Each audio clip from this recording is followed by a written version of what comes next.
Hi, I'm Barbara Rimkunis, and this is your Exeter History Minute. In our last episode, we brought you to the gravesite of Susanna Holman Brown and her infant daughter. We get a lot of questions about her grave, mostly because of its location deep in the Academy Woods. We have to admit, the story is a bit of a downer. Even though we know how common it was for women to die during childbirth, and we know that infant mortality was high back a few hundred years ago.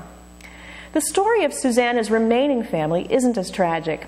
Her husband Joseph was left with two small daughters. The oldest, named Susanna for her mother, married a shoe merchant named William Bickford.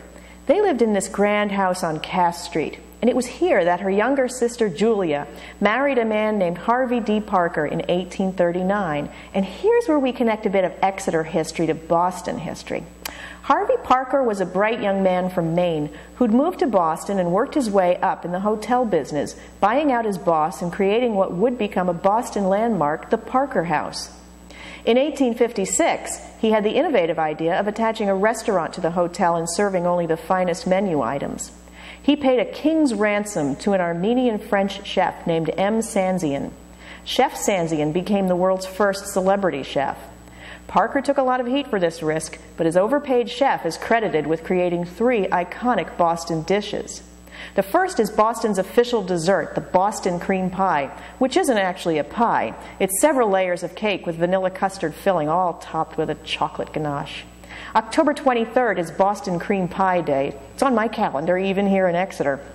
Harvey Parker's restaurant also named that mysterious dish called baked scrod. There's no actual fish called scrod. You can double-check that at the New England Aquarium. Go there and ask to see the scrod, I dare you.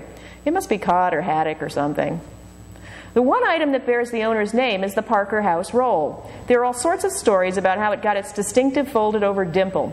Maybe it was the frustrated pastry chef who angrily bashed the dough with his rolling pin. Or maybe Julia, Harvey Parker's Exeter wife, invented it.